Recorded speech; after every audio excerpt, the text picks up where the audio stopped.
If we get them instructed, then.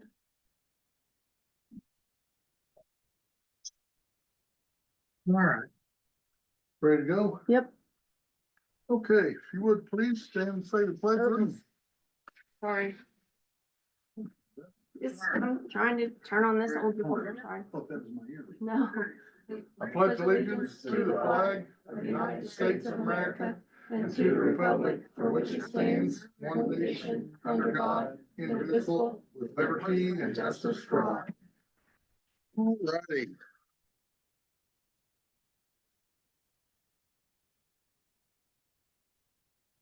Let's see here.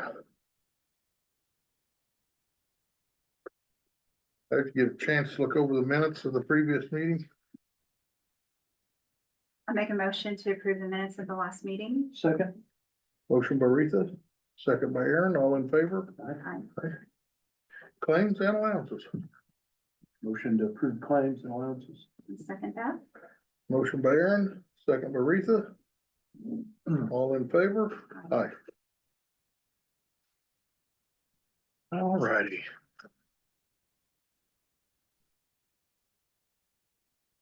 Let's see, Teresa, what have you got for us tonight?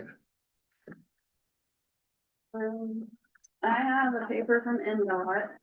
It's for a unofficial detour around 150 up at Silverville. They're closing that down and gonna use Graded Road and Jenkins Road as an unofficial for local traffic.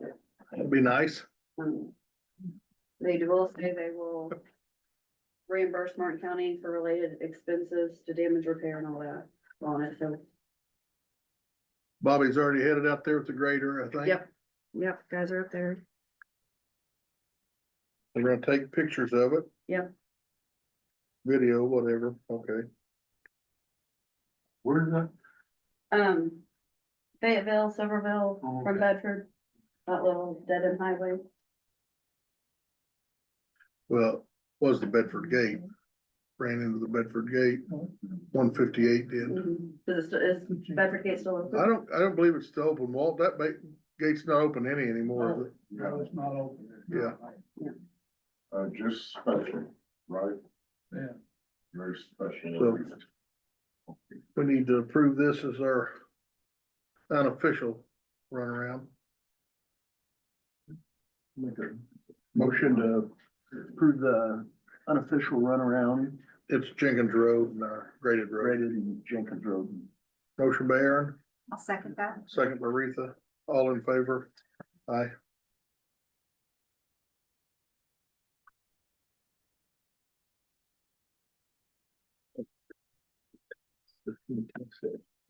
Oh, yeah, I've done that. That one's not good. Yeah, sure. Uh-oh. I'll get it later. Don't worry about it. Got it. Oh, thank you. Thank you, sir.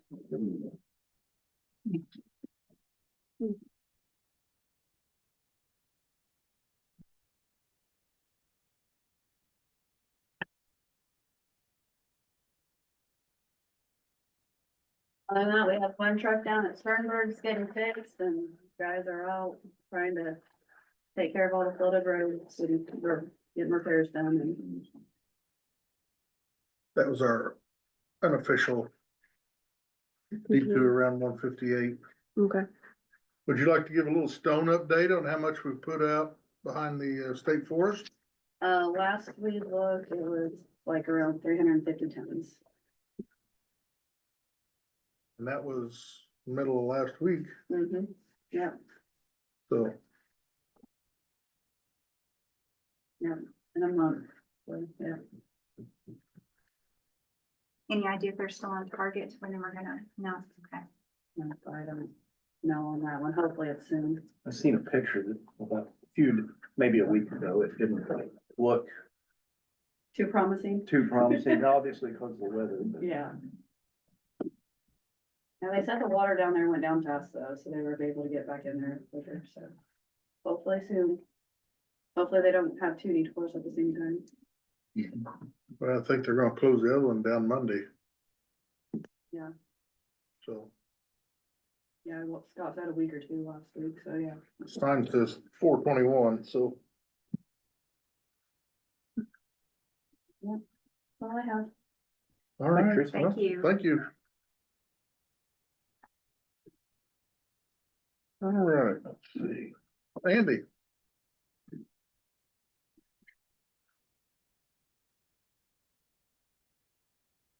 I don't have too much exciting to report. Everyone's been dealing with the flood. I wanna, we had the Red Cross in and the Shoal School Corporation. I wanna thank them for all their effort. I don't think it was always smooth, but got the job accomplished. But, the water's starting to come down. The governor has given us a PA, public assistance grant. So all of the roadways, city parks, sewer systems should be collecting their damage data and documenting it so that when they come around in a couple of weeks looking, we may be able to recover some of that data. And that does go along with re-signing the disaster declaration. Because that's what opens us up to get that money. absolutely. So, other than that, we do have a public meeting tomorrow at 1 o'clock for the hazard mitigation grant. So hopefully at least a few of you will be there. I was going through the list of questions about the various districts, like the building inspectors and that kind of stuff. So I'm not 100% certain on those answers. So hopefully you guys can be there to help me with that. So other than that, marching along. All right, Mary? Yes, Andy, this hazard mitigation grant meeting Yeah. tomorrow at 1300, where is that gonna be held? At the EMA building at the fairgrounds. Thank you very much. Thank you. Is that a 1 or 1:30? It'll be at 1 o'clock, yeah. And then there's gonna be another meeting following at approximately 2 o'clock, which Monty scheduled with the state disaster preparedness people. And I do not fully understand what that meeting is, other than there'll be some other people to talk to us after the mitigation meeting. Okay, But it's related to this, should be related to this public assistance grant that's just been opened up, so. All right, all right, thank you. Teresa, do you think you or Scott can make it to the meeting? Okay. Jeremy? Have his. Moving along. You guys have the, Mhm. you have one? No, I don't. Yep. Good, anyone? I don't. So it's just a quarterly report. I watched commissioner meeting earlier. Apparently, they would prefer the year-end report every quarter.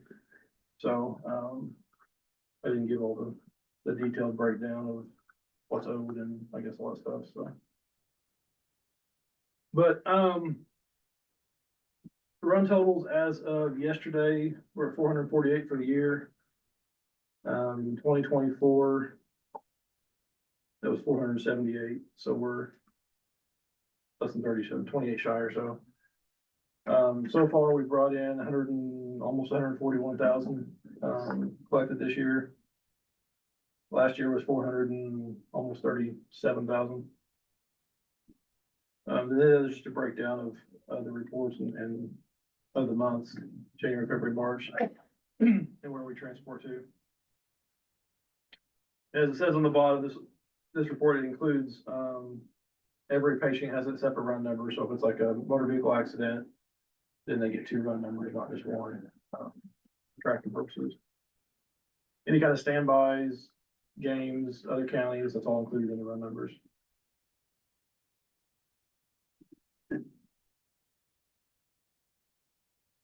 That's good. Several transfers. Yeah, we've been doing quite a few transfers, and we added a line, I think we did last time too, At the top there are these boxes, the chase vehicle runs to see how much the chase vehicle is being used. So in January, it was used on 28 active runs. February was 12, and then March was 14. And that's just getting a paramedic on scene to, that's a lot of times when we need a second ambulance, maybe basic.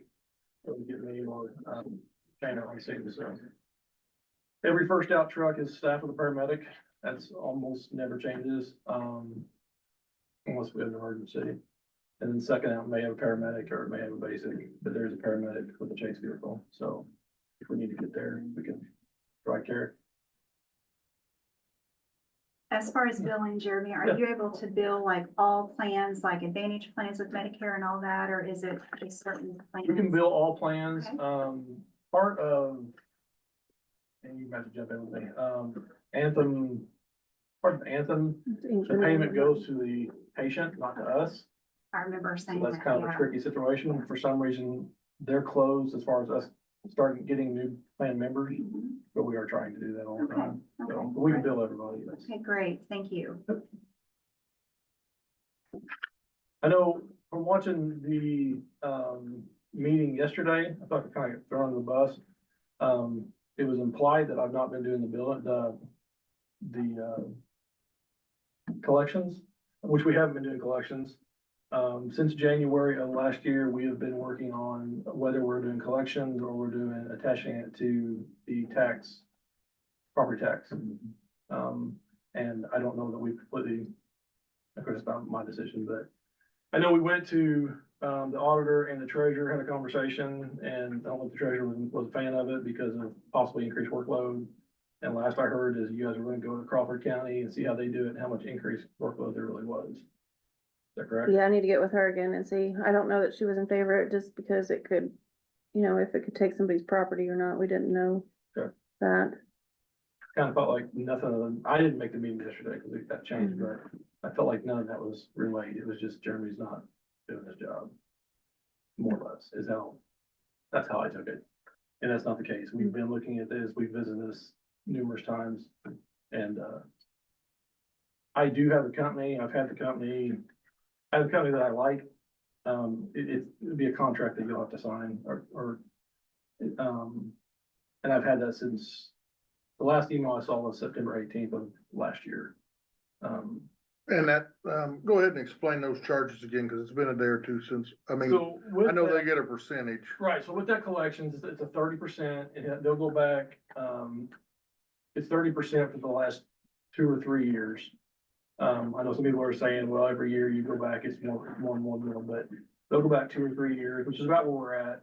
And, they'll get 30% of whatever they recoup. That's how they get paid. Like the billing company gets 7% of whatever they recoup. They would get 30% of whatever they recoup. Attaching it to property taxes, the person would have to pay it when they pay the property taxes. Of course, you play that game of, do you want to do that for a lot of different reasons? Some of our people may live in apartments or apartment complexes or whatever, or nursing homes or whatever, and they don't have property. But that's really, I don't feel like that's a decision I should be making. But I do think we need to get all that information together to make a decision on it. But, that's why it hasn't moved forward. We need to get all that together. And we only visit this every 3 months, so we need to figure something out.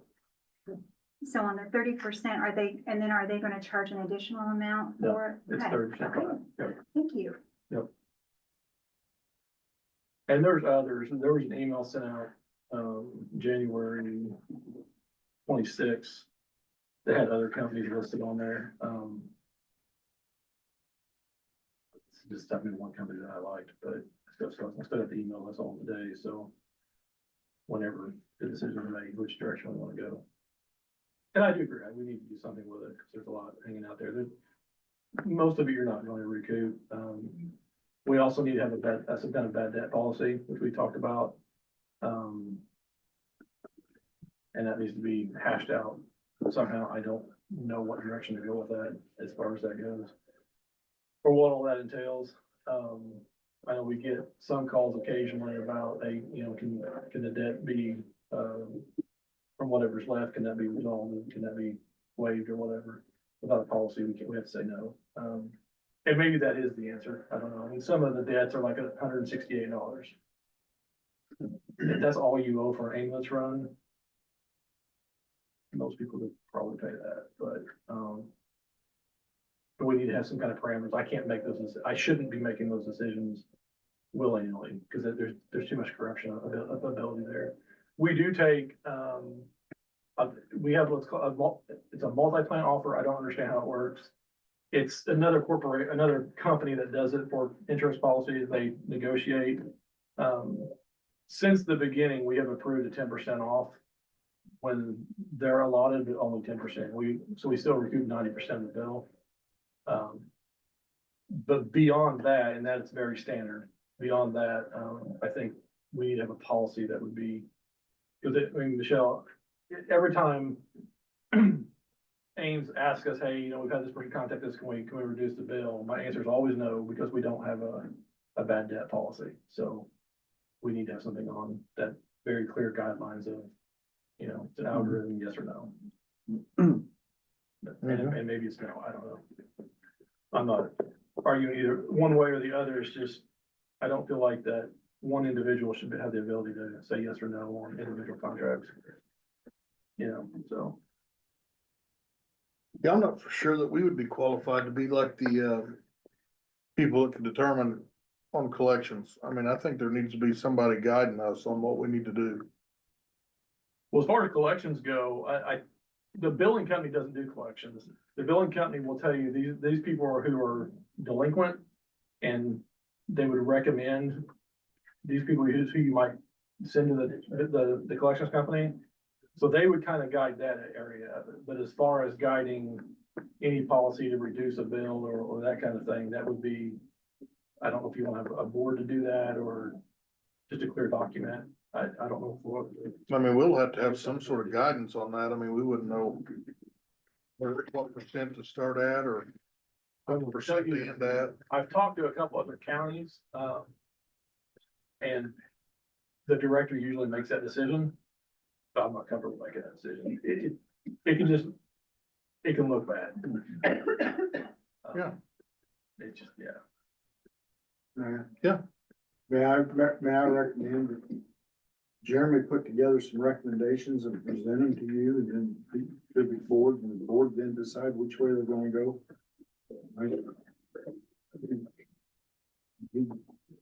He works it, he can study it, he can make his recommendation, and then if the commissioners are comfortable with it, then they can adopt it. Can I get with your office and do that?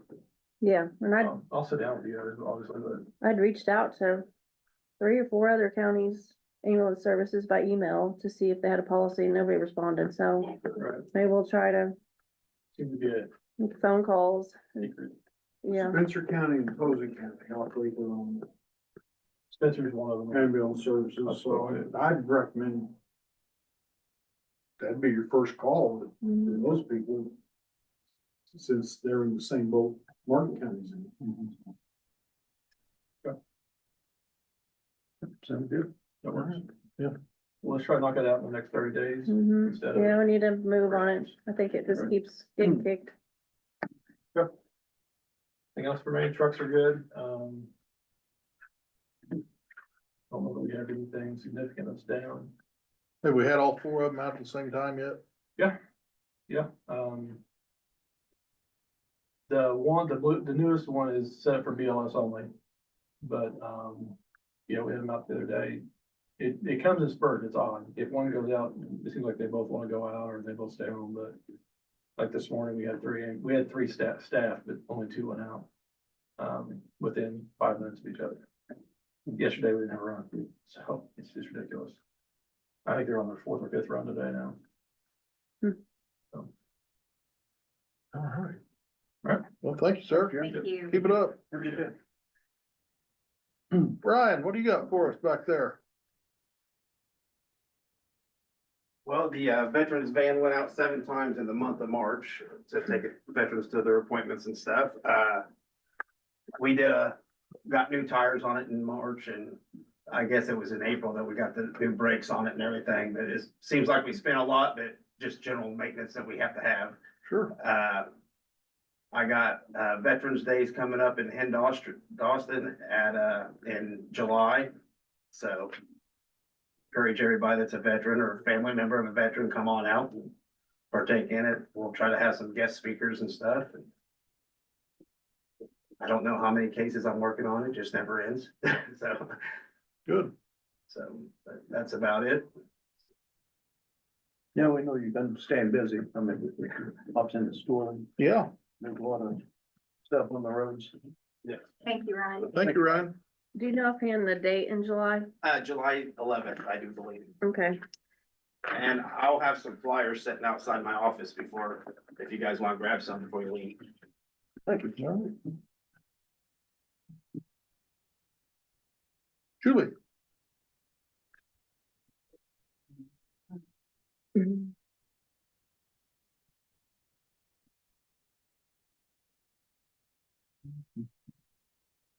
David, we've got the voter redistricting update. Is this Mr. Shelton? Yes. I'm gonna defer to Mr. Shelton. He and Julie have been working on it and, Mostly him. so, let him make his presentation. Yes, come on up, sir. All right, thank you. My name is David Shelton. I'm the Knox County Clerk. I've got into redistricting back in 2020, back in 2021, when, most of the counties, did that. If you so indulge me, I'll give you a brief background on redistricting, how, when, why, and how it works. So every 10 years, we have the new census comes out. And then the year following that, counties and states are to do redistricting. First do congressional districts, which is a process called congressional reapportionment. So you take the entire population of the state, we have 9 congressional districts, and they divide that by 9. It is so specific that 8 of the congressional districts have the exact same number of people in there, and 1 district has 1 additional person. When you get down to the state senate districts, the state representative districts, it's still pretty tight. They have a little more wiggle room. They have to be within 1/10 of 1% population deviation. So it's very specific. So in 2020, census came out, that data, information, the release of it was delayed due to the pandemic. So that information didn't go out till May of 2021. The State House, who does the congressional apportionment, and then the state districts, didn't finish their work until late September. Then it went to the counties to do county council redistricting. They were supposed to have that done by November. It didn't happen in a lot of counties. There are approximately 25 counties around the state that didn't get it done for whatever reasons. And it's understandable. They got to the point where so many of them didn't do that the legislators last year passed a law that created a grace period that began January 1st of this year and ends June 30th for counties and municipalities to address their redistricting needs. Prior to that legislation, there are some groups, we'll call them election enthusiasts, your Common Cause, your League of Women Voters, who are finding a person of standing, a registered voter in your community, to file litigation against the commissioners or whoever the redistricting authority is. In every case, if that body failed to redistrict, they lose litigation, they get to pay both sides legal fees, and the petitioner then gets to draw the districts up. So this new law gives everybody a chance to get right with the law and avoid litigation. The city of Anderson was sued last year. It cost them about $300,000 for the defense. Also, another provision of that law that I mentioned also clearly states that if the commissioners fail to redistrict by June 30th, you don't get paid anymore until it's done. So I know it's all about, high pay and fame and glory for you, but, we want to try to get you right with this. And it can be a relatively painless process. When you get down to the county council districts, again, it's all based on census population, has nothing to do with registered voters. There's no set number in state law for county council districts. The rule of thumb is 10%. Communications with the Common Cause, the League of Women Voters. If a county makes a good faith effort to redistrict and they get it under 15%, they'll leave you alone. So I've studied your numbers here in Martin County, and it's not real bad initially. Per the 2020 census data, Martin County had a population of 9,633 people. So how you fit, oh, sorry, I've got handouts for you. I'll give you a copy when I get done, because I didn't make enough for, that's fine. So how do you figure out your population deviation? First, you need to establish what your target population would be for each county council district. So you simply take the total number, 9,633, and divide that by 4, since you have 4 district counties, council districts. That number is 2,408.25. The next step, then, you create a census block map that pre-populates all your population per precinct, and you do the math. So currently, your District 1 County Council has a population of 2,532, District 2's 2,209, District 3, 2,291, and District 4 is 2,601. So you got a little bit of a discrepancy between the number there. How you figure out what your actual population deviation is, you take the number of the most populous district, which is District 4, you subtract the number from the least populous district, which is District 2. The remainder you divide by your target population, and that's how you come up with your population deviation. So currently, Martin County has a population deviation of 16.2%. Just over the threshold where you probably need to be worried about that. And it's all about equal representation. You want your county council districts to have equal representation among the people.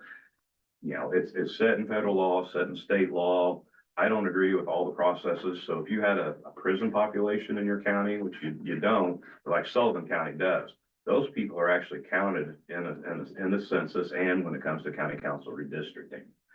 So you're at 16.2 population deviation. You probably need to work on that. First handout is, of course, what the current and what proposed is. The next page is a map breakdown of what your county council districts look like following precinct lines. The next map is what I would propose you do, and this is subject to change, and of course, is solely upon the approval of the county commissioners. Now, when you get going with redistricting, sometimes you can get really lucky. You can take an entire precinct or a number of precincts and move it from one district to the next, and then you achieve proper population deviation of around 10%. I call that bonehead redistricting. We can't really do that here in Martin County. You have such a low population, and then you have a concentration of population around Lagodi where over 25% of the people live there. So that makes it a little bit harder. So then what you have to look at is a process called re-precincting. That's where the commissioners would redraw precinct lines in an effort to create proper population deviation. The proposal that I'm making is your 2 precincts, Perry 6 and Perry 7, would make border changes. We would peel off roughly 222 people per census data from Perry 7 and make that territory into Perry 6, and that's probably the 4th page down. Now, if you look at this map, you see where it says Perry 7 kind of towards the top right, and Perry 6 bottom left there. All these weird shaped boundaries there with numbers in the center of them, those are what's called census blocks. We can't change those. Those are set by the United States Census Bureau. So those are boundaries that we absolutely have to abide by when it comes to re-precincting and redistricting. By moving those 222 people from Perry 7 to Perry 6, and then additional changes, kind of going back to the bonehead redistricting, moving districts or precincts around the districts that they're not currently in, we could get your population deviation down to 11.7%, which would make you right with the law. It demonstrates a good faith effort, and nobody should complain. Except the problem with my proposal, you know, I do this just looking at the numbers, but then I follow up to find out where your county council members live. This plan would actually put 2 of your county council members in the same district for the next election cycle. They get a little grumpy when you do that. I don't really see a way to avoid that without the appearance of gerrymandering. So, if you were to make these precinct changes and these district changes, they would remain in their elected office till the end of their term. Are they up in 26? Council, yeah.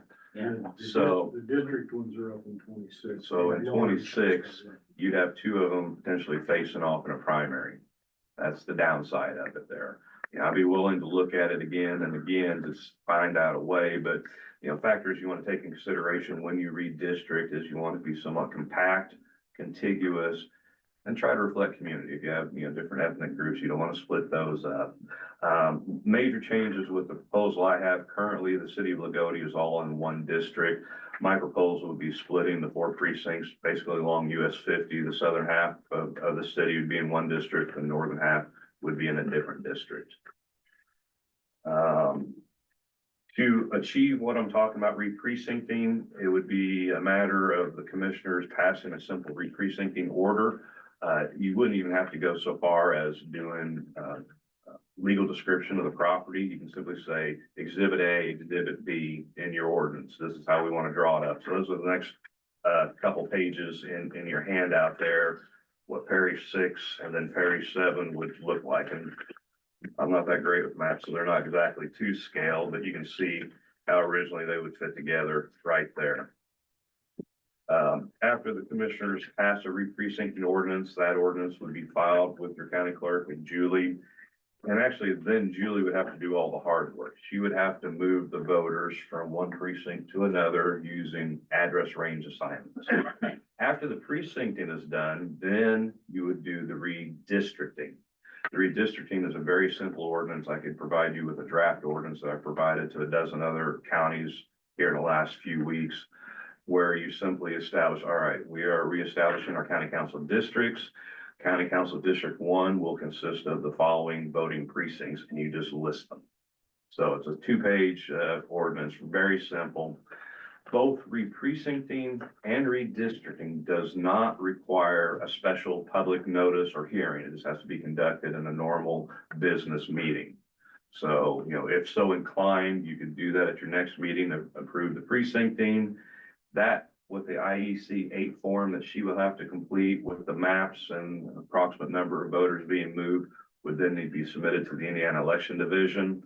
They will create new maps and identify the census blocks that will be moved from one precinct to another.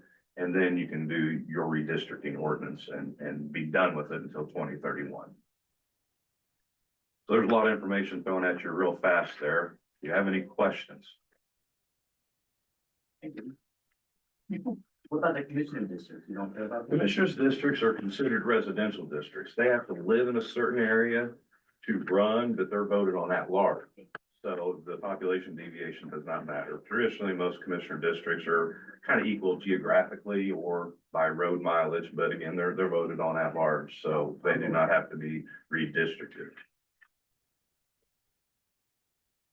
Like you did a lot of work. I mean, you did the hard part, so. It's fun to me. Some people like crossword puzzles, some people like word scrambles. I like election maps. I helped the 21 or 22 counties in 2021, and I'm currently helping about 18. So about 40% of the counties I've helped so far. So will the city of Lagodi have to do this also? They would need to do that. I haven't heard from them. I'd be happy to help them out. Now, they're redistricting because we're not affecting those 4 precincts of Perry 1 through 4. Right? That wouldn't affect your work. No. We may have to redraw their precincts a little bit, but I can, keep it separate between the county council districts, between the north and south of 50. I could come up with a map in a matter of minutes and a solution in an hour or two for them. So, the mayor, the city council there, I don't know how they are. Are they residential or electoral districts? If the entire city votes for every council member there? Free and You have to live in the place, but everybody gets to vote. Okay, so they do not have to redistrict because that's residential districts as well. And I've done 5 or 6 cities as well around the state. Well, Julie, it looks like we're gonna be moving forward. I guess we have to. I got people. I'll help her out with the IECA. Thank you. Stuff like that. Yeah, should we try to do some more in 2 weeks? We could do that, give everything to your attorney there. And like I said, the re-precincting ordinance, could be a very simple matter. We just have to reestablish precincts for, say Perry 6 and Perry 7. See Exhibit A and Exhibit B, and then this simple notation in the ordinance, a copy needs to be filed with the county clerk. And then that date that is approved, she'll note that on the IECA form, and we'll get going. And it'll just be a matter of maybe a couple meetings ahead to do the redistricting, and then it's done, and then that part will be a lot easier because she'll be able to move the precincts in a batch process, a few mouse clicks. So that part's easy. It's just the moving of the approximately two So we could easily have it done by, end of May. Yeah. Yeah, very easily. But the deadline would be June 30th. So you don't have any ill effects. You can have that one. Thank you. yeah, All right, thank you, sir. all right, thank you. Y'all have a great evening. Thanks for coming You up. too. Thanks, David. You're very welcome. Awesome. No, I'm there. I'm the clerk over in Knox County.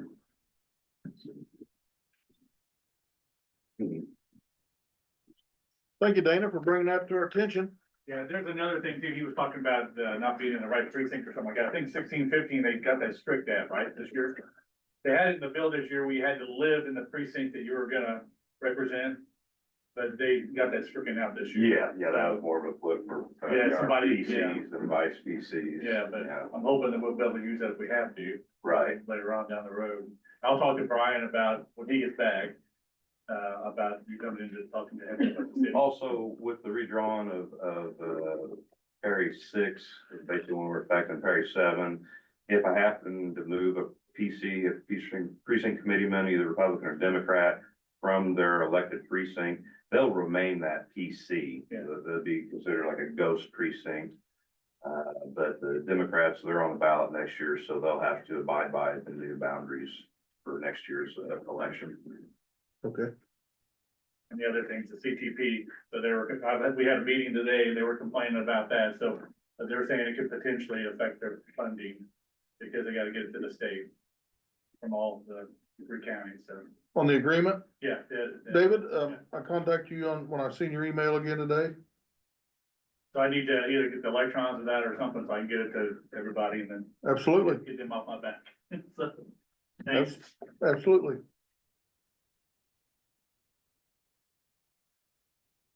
Okay. All right. David, looks like you've got another one here for us. Well, public records. This is one that I had prepared quite a while ago, and for some reason I didn't get it to the commissioners. There is a need for an orderly, manner in which to handle public records requests that are made of the county. We hit, you know, at any time, we have people contacting the auditor's office and asking for copies of information and reports about stuff.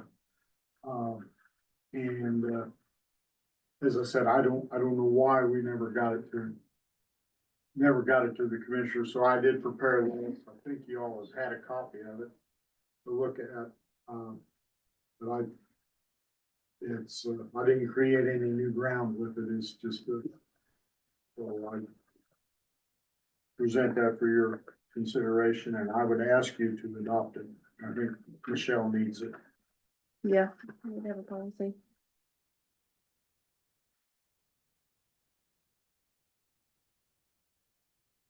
So you didn't reinvent the wheel on, huh? Correct. I won't say I stole. What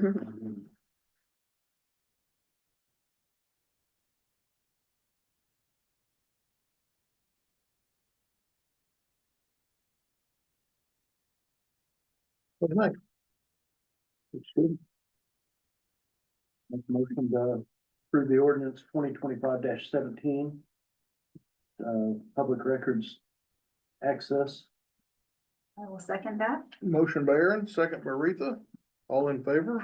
Aye. Aye. How many you need signed there? Just one. Retha, you want to start with? There we go. Start with, and you already put yours away.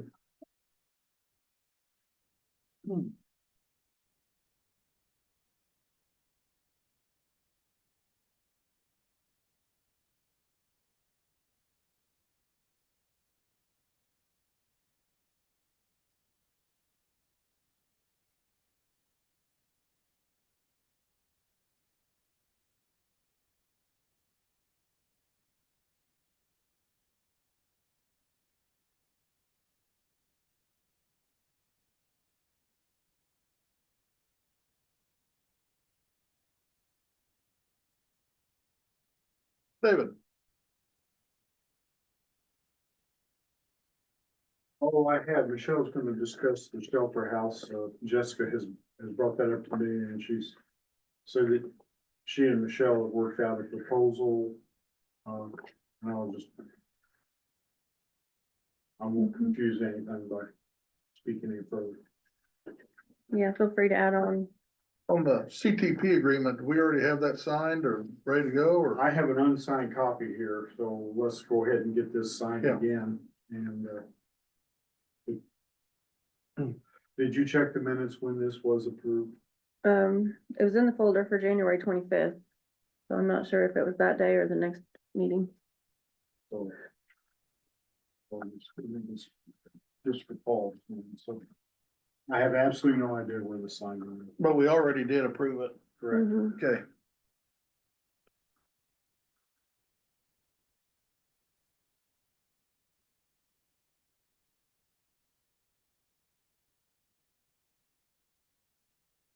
You want today's date on there, Dana, or? Anything signed to January 25th or today's date? I know we approved it back Yeah, back then, so I might as well, I mean, it's for the entire year, so. yeah.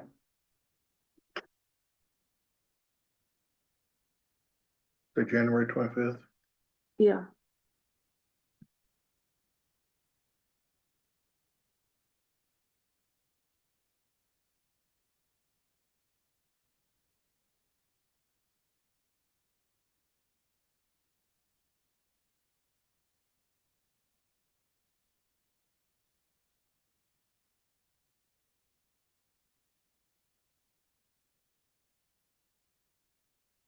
Like, we also need the Martin County Redevelopment Commission signature. Which would be you, Yeah, but I don't think I should sign it twice, should I? Or should I? yeah, or the president. Sign her again then. Yeah, turn your chair around twice and then sign it, so.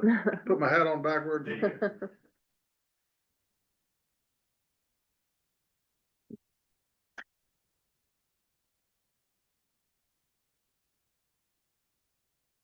Sign it again for the Martin County Drainage Board. No.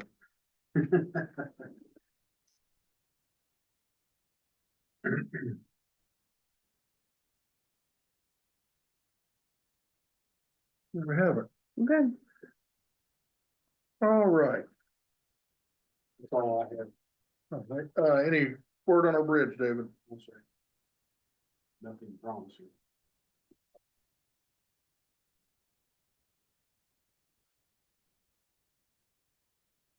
I think we may have to file litigation against them. We gotta get something out of it.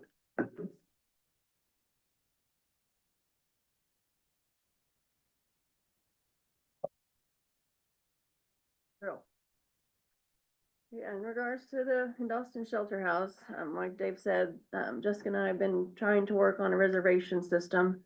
The only thing that the best thing that we could come up with, was on the county's website. We've created a new, page for the Dawson Shelter House. So there's a calendar, a specific calendar for the shelter house on that page, so people are able to see, already reserved dates.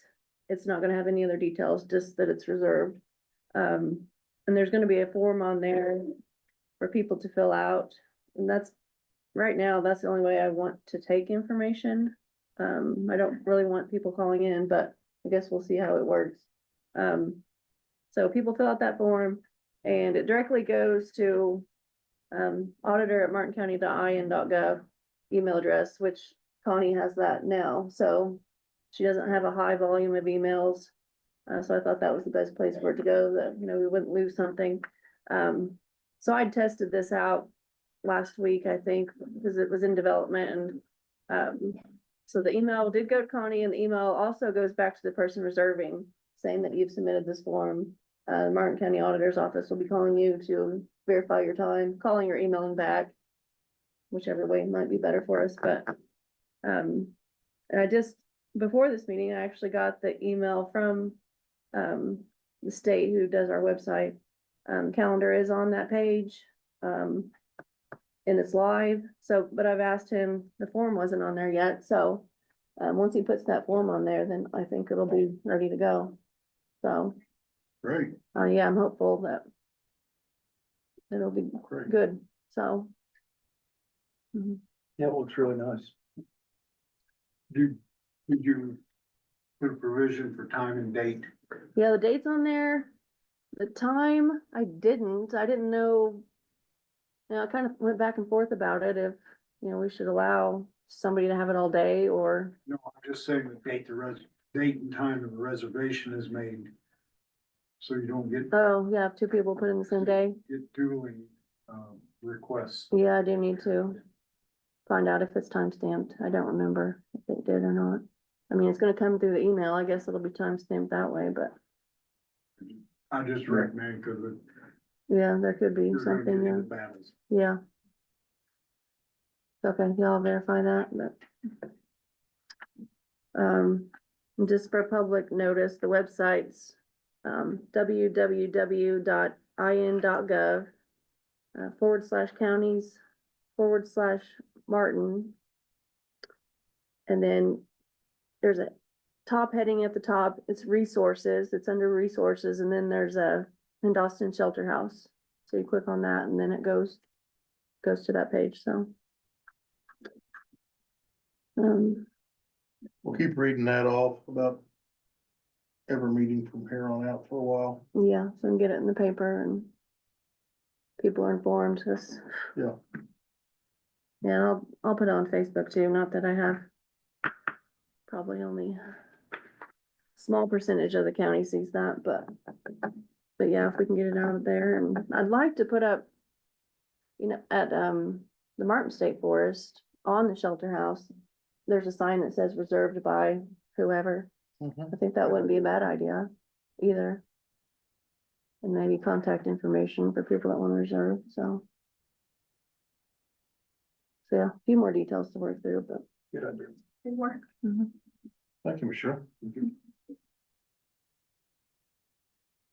What else you got? SIDC contacted me last week, and they're ready to submit their first claim to Okra for the Martin County Shoals Library Expansion Grant. And I did find out, we are the lead applicant, of course, so that money is going to come to the county first, and then I will distribute to SIDC or to the Shoals Polk Library, depending on what the claim is. So the library is gonna pay the contractors and things, but we're paying SIDC for their professional services. So, that, I just wanna mention that will probably throw us into federal audit too. This went up to 750, which is the limit of the federal audit. We've So, not had one of those in several years, well, since the last fire station or fire truck, I think we bought. 'Cause it used to be at 500, I think was the limit. well, we had to have it for ARPA, so, we had Yeah. it. Besides that, we would have been under. So this letter that she needs signed is, it just says, this letter expresses our consent for the Southern Indiana Development Commission to submit claim number 1 in the amount of $70,639.36 through the Indiana Grants Management System on behalf of the Martin County /Shoals Library for the above referenced project. And it says if you have any questions or further information needed, contact Michelle Carrico, SIDC. So that's just your approval for them to submit their first claim. We need to make a motion on that. We need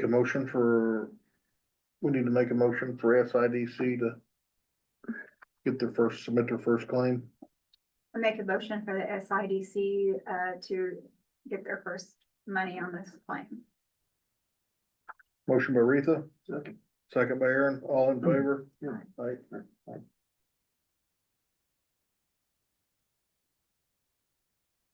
They did pretty hard with that. It's really nice. Yeah, we'll have to come to your next meeting to get like verbal approval to pay that. It has to go to council on the 5th, So I haven't appropriated the money for the grant because I really wasn't aware until last week that we were getting all the money and then distributing. So, yeah, it'll be a little bit backwards, but yeah, she says once the money comes in, which she submitted that to Okra last week, it takes 2 to 6 weeks to process through. So she's hoping we're timing it right, that we'll be able to pay the money out when we get it. Okay. So just FYI on that. And regarding payroll, electricity was off an hour today, but that did affect Teresa was trying to finish up payroll. So she's not gonna have that ready till tomorrow. So we'll get that email to you guys. When she gets that done. She still had another few questions for department heads also, so this hasn't been a great day. Absolutely. I believe that's all I have. Okay. You do have another speaker in here too. Yeah. Mary, did you have any questions? Cause I've got some answers tonight.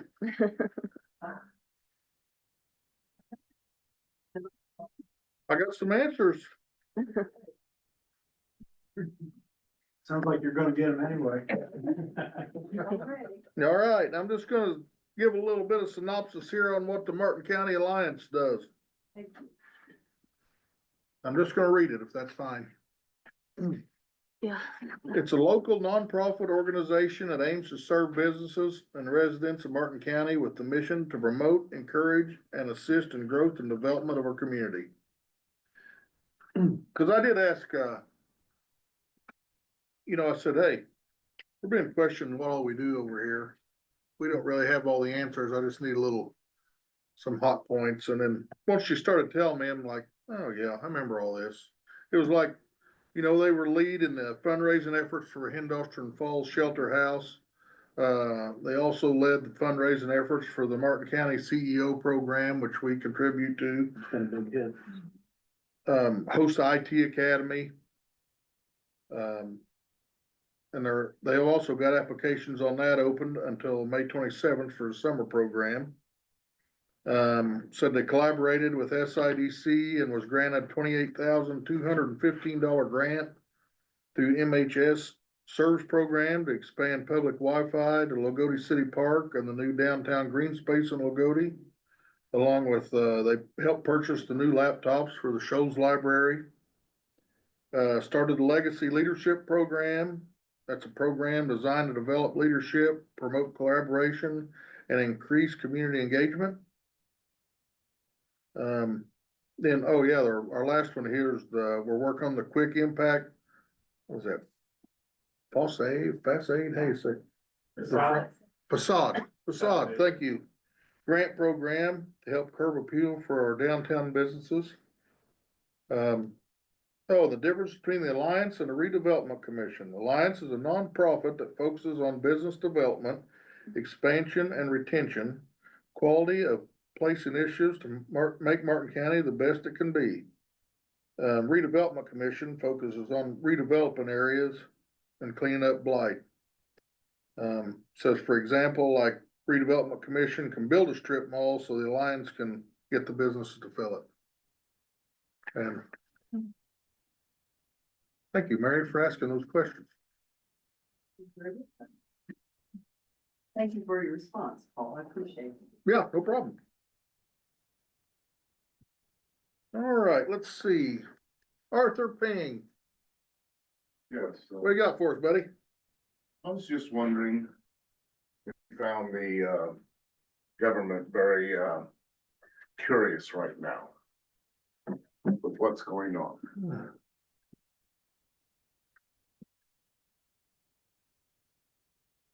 Well, I've found the government curious since I was old enough to vote, so I don't know that, Okay, I mean, yeah, there's big things happening here and there, but well, just want to give you a little insight is all. What it is, we've been corrupt for a number of years. Heavily corrupted since the Kennedy assassination. And it's gotten worse and worse, and that's why Trump got in, and that's why he's being attacked. I'm not a Democrat and I'm not a Republican, but I am for the Republic, which is what Lincoln ran for. And that's you. what this fight is about, whether we're gonna save the Republic or come under democratic rule, which is what took down Rome. If you remember, it goes that far back. Plato's Republic. Within Socrates' freedom of thought. That's why we have freedom of speech. And we are facing a very corrupt system. They think they have it mostly suppressed, and the battle is won. And we're in a very safe area, but I want you to know that there's gonna be places around the US are gonna face a lot of chaos due to riots, which are paid for by the system. It's a corrupt system, so they have to pay their servants to create chaos. Now, that's why we're seeing what we're seeing, and while that's also why the illegals have been brought in, and that's why we're trying to remove them. And the system does not like this very much. But we're taking down a 7,000-year plus system. And where it's the wealth that's been created since Joan of Arc, the 800-year less system that is developed from the constitutions that rose up in Europe.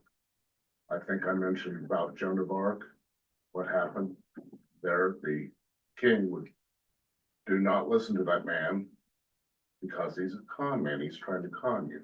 Well, that's psychological control because it's a fallacy of appeal to authority. And if you're a conscious and aware human being, you're under your own authority and the mindset, consciousness, God.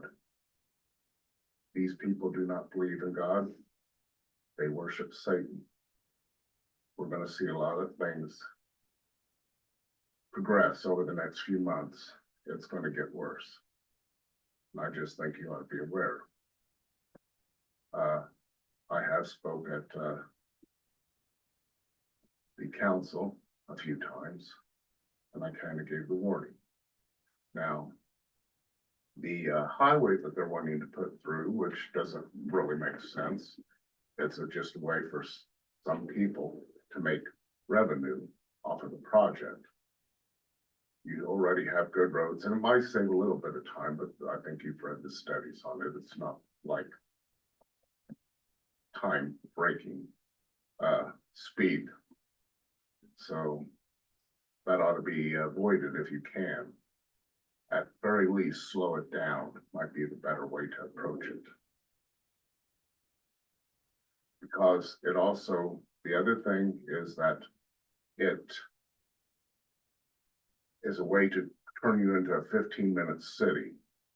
And if you want to research that, that will give you an insight. And what it is about a way to control people in a small area. And that's what they're trying to do more and more. But that's their long-term plan. They've made a lot of headway in California. But here we're far from it. There's treaties that have been drawn up around that are being challenged now, like between Mexico and Texas. That's right. Reason you see that, the system has shipped all our production overseas. That's why you're seeing the old Trump's little war going on about the money. The tariffs? Tariffs, yes. Because it's about, he's trying to equal out the trade between the different countries so that they can have an equal amount of funds given to them where people do not live in poverty and where people can have good trade and take away the plastics out of food and take away plastics out of our medications and different things. We are a biological hydrogen fuel cell. We methylate what we consume. We're 90+% water. We do not methylate synthetic oil very well. We've been experimented on since Rockefeller's takeover of the US and the banking system early 1913, I think it was. And along with a few other Rothschilds and Ashers and other names. But I think you ought to be just aware of this, and that's the only reason I'm here. And on the children, if anyone pushes too hard about the sexual identity thing, then you ask that person, yes, we'll go along with it as long as you can pass a psychological examination of 3 psychiatrists. Psychiatrists can't get along. All right, that's 5 minutes. Thank you, sir. I just want you to be aware. Yep. I know you're a father. I'm pretty sure you're a mother. I don't know you. No, it's okay. I wish you well. Thank you. All right, anybody else have anything? I just Dana. wanted to point out what I put in that exam that I sent you from Westgate. I thought it was pretty neat that we're gonna get that, maybe not Martin County, but that Love's truck stop up there. So that'll be, I'm not sure when that's gonna happen. They were talking about breaking ground this summer, but it's gonna be in the southwestern corner of the intersection there. So kind of not where you go to the right to the, gas station chicken, but the left there. So that'd be pretty cool. And then that restaurant ended up falling through and they ended up selling the lot back to the Green County Redevelopment Commission. So, but there's still people looking at trying to put another restaurant there, so. Yeah, that truck stop will probably be a pretty big deal up there. Yeah, I think we'll benefit from it too. All right. Anybody else? If not, the courthouse is gonna be closed Friday, April 18th, in observance of Good Friday. Our next meeting will be Tuesday, the 29th, here at 5:30. And if nobody else has anything, Make a motion to adjourn. I second that. Aaron with the motion, Retha with the second, all in favor? Right. Thanks for coming. Andy's meeting at 1 tomorrow. Andy's meeting's at 1 tomorrow. Solid waste, 8:30. Solid waste.